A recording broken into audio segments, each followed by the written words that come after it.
26-এর এই ভোট যেন অনেকটাই আলাদা। কেন বলছি? কারণ এবারের ভোটে একের পর এক নজিরবিহীন ঘটনা। দেখুন,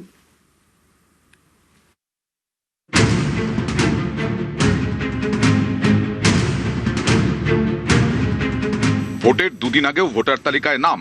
ট্রাইব্যুনাল নিয়ে বৃহস্পতিবার নজিরবিহীন নির্দেশ দিয়েছে সুপ্রিম কোর্ট। সংবিধানের 142 নম্বর ধারা প্রয়োগ করে শীর্ষ আদালতের নির্দেশ। ভোটের দুদিন আগে ট্রাইব্যুনালের ছাড়পত্র পেলেও ভোট দেওয়া যাবে। 21 এপ্রিল ছাড়পত্র পেলে 23 এপ্রিল প্রথম দফায় ভোট দেওয়া যাবে। 27 এপ্রিল পেলে 29 এপ্রিল দ্বিতীয় দফায় ভোট দেওয়া যাবে।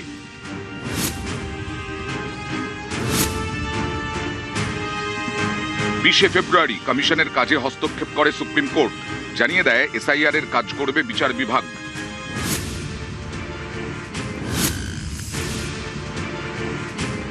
কারা ভোট দিতে পারবেন, কারা পারবেন না, এই কাজ নির্বাচন কমিশনের, কিন্তু সুপ্রিম নির্দেশে এই কাজ শুরু করে বিচার বিভাগ। দেশের শীর্ষ আদালত নির্দেশ দেয় পশ্চিমবঙ্গে এসআইআর এর কাজ করবে বিচার বিভাগ। তাদের সিদ্ধান্তই হবে চূড়ান্ত। বিচারকদের নির্দেশকে সুপ্রিম কোর্টের নির্দেশ বলে মনে করতে হবে। এখানেই শেষ নয়, বিচারাধীনদের তালিকা থেকে যাদের নাম বাদ তাদের বিচারেও ট্রাইব্যুনাল, যেখানে রয়েছেন অবসরপ্রাপ্ত বিচারপতিরা।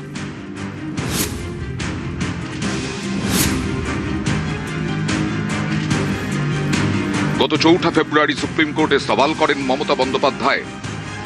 SIR process is only for deletion, not for inclusion. Mismatch not only the title, sir. Mismatch, mismap, unplanned. Now suppose a daughter after marriage, she go to the in-laws house. Now why she's change her title? Why she's using the husband's name, husband's title? That is also mismatch. Yes, sir, they have done it, sir. There are some daughters who married and shifted the in-laws house. Their name also just unilaterally deleted. একজন মুখ্যমন্ত্রী supreme কোর্টে সওয়াল করছেন, এটা বেনজির ঘটনা। এবার ভোটের আগে সেটাও দেখা গেছে।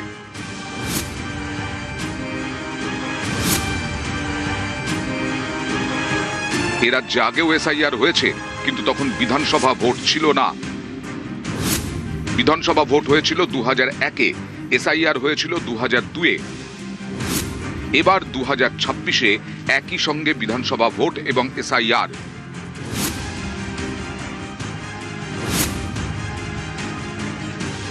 এবার বাংলায় 2 দফায় ভোট।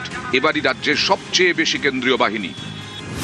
প্রথম দফায় 152 আসনের জন্য প্রায় 2400 কোম্পানি কেন্দ্রীয় বাহিনী, অর্থাৎ প্রায় 2,40,000 কেন্দ্রীয় বাহিনীর জওয়ান ভোটের ময়দানে নামবেন। 2024-এর লোকসভায় ভোট হয় 7 দফায়, সেবার কেন্দ্রীয় বাহিনী ছিল 920 কোম্পানি। 2021-এর বিধানসভা ভোট হয় 8 দফায়, সেবার কেন্দ্রীয় বাহিনী ছিল প্রায় 1000 কোম্পানি। নিউজ 18 বাংলা।